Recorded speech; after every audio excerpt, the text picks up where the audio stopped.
If you don't have a coach, you're not taking your business seriously. You don't see a fucking NBA team or a fucking AFL team without a coach. Savage money! Out of all the houses I've lived in and I've owned, this is my fucking favourite, and I rent it, and I love that even more. What's more annoying is I've never lived on a main road where every dickhead drives their fucking loud car, so I have to cop everything I've done to everyone else my whole fucking life. I'm a man that fucking does everything I talk about, like sold the family home, put the money in the bank, and rent vesting. The money we spend on rent, if I was to buy this house, it would be fucking 2.5, maybe more a week. So the fact that I can rent this is 10 times better being self-employed. There's a million ways to skin the cat, but now I can deploy all those funds and go buy multiple investment properties and start to just get my money to work harder. So like, I'm always against the family home. Yeah, you get your capital gain discounts, but I would rather run my life like a business. I want to make every dollar work as hard as I can to maximize its efficiency. Anyone who says rent money is dead money clearly doesn't own any property. Like if you've got multiple investment properties, like you can rent a house that is fucking 3 to 4 times what you could purchase it for. Like, I love living here. Like the fact that I can rent this, you know, being self-employed, being a mortgage broker, like fuck, it's a completely digital process anyway, you know what I mean? So the fact that I can wake up every morning and see this view, it's just like a real accomplishment of the business we've built over the last 4 years, all right? A day in the life, man, it's as much as mortgage broking is boring as fuck. A lot of the time for the first 3 years, man, like I was working on the computer 12 hours a day, you know, I'd get home from the gym, I'd sit in my fucking Nikes and stuff, I'd sit there till the end of the fucking day. The first 2.5, 3 years, man, that's what you got to do. Like, I might show you the sexy shit on the Instagram, you know, the nice cars and stuff like that, but that is because fucking 12 hours of work, 7 days a week, fucking year on year to get to that point. So yeah, I show the good stuff, but people don't see the fucking sacrifices, man. Like, to stand here now, have this nice house, and yeah, it's a rental because I want to rent vest, because financially, every house I want, I can't afford, and when I can afford it, I want the next thing up, because I'm okay chasing goals. I'm okay to fucking keep pushing the boundary further and further and further, you know? When I do go up to the Gold Coast, you know, I'll probably spend $3,000 on a rental because one, I can, and two, the houses I want to buy might be $5, $6, $7 million. So I like the materialistic why, you know? Why do I get out of bed every day, you know? Because at the end of the day, when I grew as a kid, I didn't grow up wanting to build a business and fucking sell debt. But mortgage broking fucking all day, every day, now to be at a point where I wake up and I don't have to go to the office because I can focus on, one, adding as much value to the world as possible. And I think I'm funny. I laugh at my own jokes. So creating a lot of content is what I want to do. So having the boys in the office who can take the first call and deliver a service, my best attribute is to make content and educate people on a platform. So being able to do this, hanging out with you, making content is exactly why I've been grinding for 4 fucking years to get out of the desk and to make as much content as possible. You're probably thinking, who the fuck is this cunt? When I grew up, man, like I grew up in a fucking housing trust home with a mum, you know, she was on and off of work, trying to raise 2 kids 14 months apart. We would have been fucking absolute nightmares as kids. Money was always a fucking problem. And when I was quite young, I was always embarrassed of it. Like, why did everyone have nicer clothes than me? You know, everyone had a bit of a nice car than me. You know, my lunch didn't look like their lunches. So it really drilled into me like money was pain. So when I was really young, I didn't know it at the time, but it was building these values inside of me, right? So I was starting to just associate money, property, wealth, probably much earlier than I thought. Obsessed with numbers, obsessed with learning. I used to fucking read the encyclopedia. I don't know fucking why.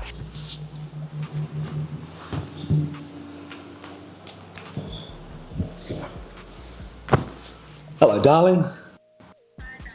We're filming content right now, and I told him to keep it fucking rolling. What are you and Billy doing? Don't worry, I cleaned the house up. They won't see our dirty dishes. I wonder how long Andre could hold that awkward squat for. Who wants a home loan? Don't bitch, get rich. All right, we've got to get back to it. Love you. So I was obsessed, like somewhere through that, I lost the love of learning. And then I started to tell myself, I had this belief that I wasn't stupid, but internally I felt like, I remember I was like, do people think as much as me? You know, I have all these questions, and I was just in my brain, I felt like I was a race car. Everyone else around me was so docile. They just like, I noticed it more when I went into a factory. I started working at a factory when I was 18, started making good money, and I'd stand around there for 12 hours a day looking around going, the fuck does everyone think about all day? How can you sit there on a machine, do the same thing over again? Like, what is everyone thinking about? And I realized, like, I was like, does everyone think like this, or do I think like this? I was like, is this like wrong with me, or am I in a fucking simulation? I don't know. I reckon I bought my first house when I was about 25. got a bit of help from my dad, chucked me a bit of money, and then just used some grants around me. But I was earning 6 figures in a factory, but I was working 14-hour days. So like, fuck, I could do it when I was 22, 23. But you know what? I was still broke every week. And all I could ever do as associate was, I need to buy another property. I become obsessed with reading books. Rich Dad, Poor Dad was the fucking turning point of my life. It's like a kid's book. So like, if anyone wants to read a book that's gonna help them understand about wealth creation, it's Rich Dad, Poor Dad. It's like reading a children's book, but it just clicked in me. On that journey, acquired a few more properties, got married, had a son and all this stuff, but I still was fucking chaotic. I didn't know I had ADHD. I don't know how. How did I not fucking know? And then suddenly, as soon as you get diagnosed, everyone's like, oh, we could have told you that. I said, what? Fucking idiots. Self-awareness was my biggest fucking thing, eh? Like, I was so aware of how I thought, how I felt. You know, I was a rock up until then. So kind of coming out of that, I was moving in this direction and all I wanted to do was start a business. But fucking, I grew up in a housing trust house. I didn't know any self-employed people.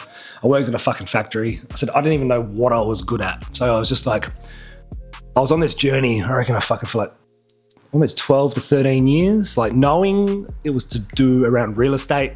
But all I had to do was keep moving in the right direction, hang around the right people. And I was kind of getting closer and closer. But then I realized like real estate, I didn't really want to sell property. It's funny because everyone's like, where was the turning point? It was every book I've read, every conversation I had. It was like a little notch, a little notch, a little notch. It was 12 years before I even figured out what I wanted to do.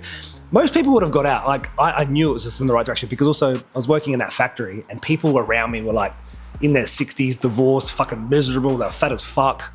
They had bigger and better mortgages. They're just chasing the Jonas, whatever it's fucking called. And I was like, I can't be these cunts. Even the people in my factory who are at the top, earning like 250, 300K, they were still broke. They still drove shit cars. I'm like, why the fuck would I want to suck these cunts' dick and climb this ladder to be the same thing, just with more zeros, more broke? So I was obsessed with starting a business. I actually went and joined coaching, and I was the only person in that room who did not have a business. And I was in that room for about a year before I even decided what I wanted to do. I said, surely I'm going to figure out what I do in life hanging out with these cunts. And then I worked out, someone said it and it all clicked to me. Wealth creation is just a game of finance with some houses thrown in. And that's where it fucking dropped. So it doesn't matter how much money you make in your business, it is 50% of the game. It's what you do with the 50% after. If you don't have a coach, you're not taking your business seriously. You don't see a fucking NBA team or a fucking AFL team without a coach. So if you don't have a coach, you don't take yourself seriously. Billy! So many fucking keys. You know what I like about this house? It's got like, everything, swipe in. I fucking love it. It's like keyless house. I suppose anyone in an apartment lives like that, but it's new to me. Yeah. So many fucking different places. We're gonna go past the Airbnb because it's sitting there empty and I need to set it up. Oh, spacious little garage, nice and clean. But we're not driving that today. I've got something even more special. Where you got the bins? Because our bins dropped off. Yeah. You want to shoot some content, Billy? Look at her, she's trying to get in the bin. Papa, see you later. See ya. Smell you later. Oh, you go. You stay with mummy. Stay with mama. Not really dressed to be driving a fucking, I don't know. I wasn't planning on doing this, but I got a bit of time. Got a fucking table. Let's get in, baby. Let's go. Savage money. Savage money. Savage money. Savage money. I don't have a fucking car.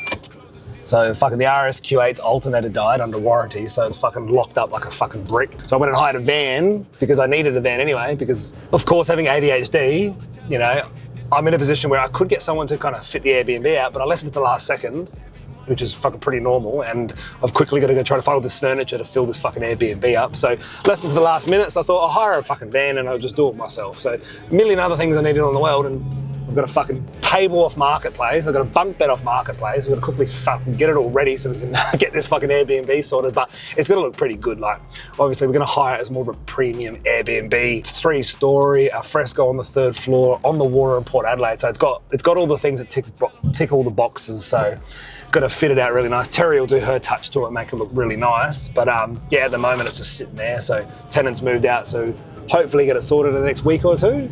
But you know what? I don't mind driving the van all day. A really well-positioned property on the water. There's only 10 3-story homes out of about 30.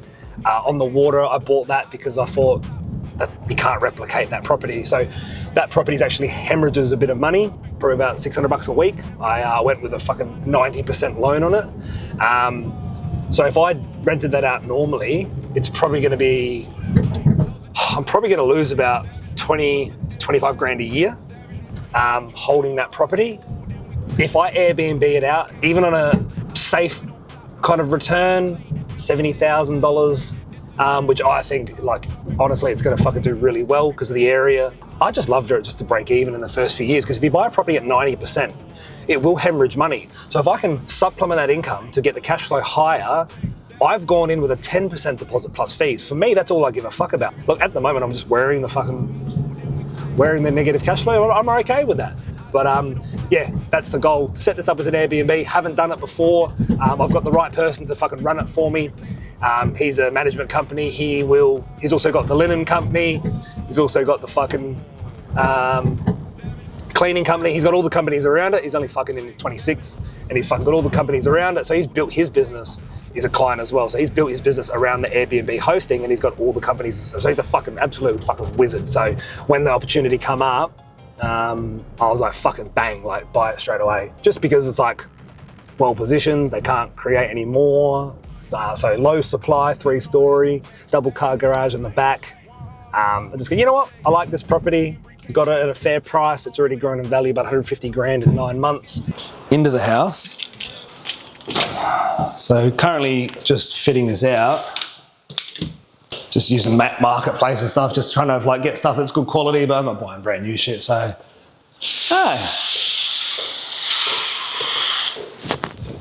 Not a bad little Airbnb. Obviously these are all waterfront.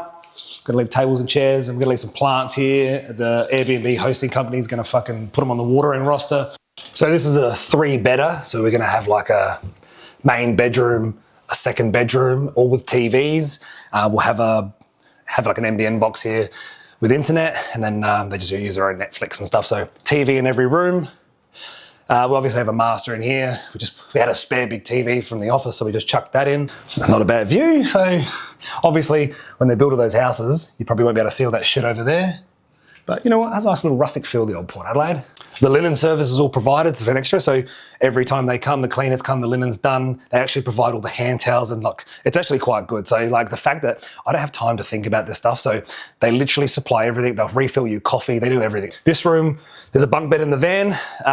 This is gonna have like a double on the bottom, single on the top, because you want to appeal to 3 bedrooms of adult beds. This will have bunk beds. We'll probably put some stickers on the wall, make it more of a kid's room. So this is the bedrooms all on one floor. So this will appeal to, it could be a fucking group of people coming in your state to work on the T2D. It could be someone of the submarines. Like this could hold 3 to 4 people. We're also going to put a sofa bed upstairs, one that folds out to another double bed. TV on the wall, and then we'll have like it's actually in the back of the fucking, in the trailer, which you're going to help me, Andre, get out in a minute.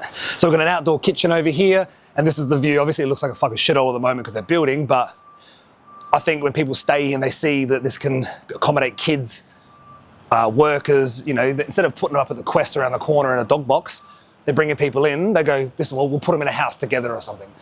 So it's kid-friendly, family-friendly, work-friendly.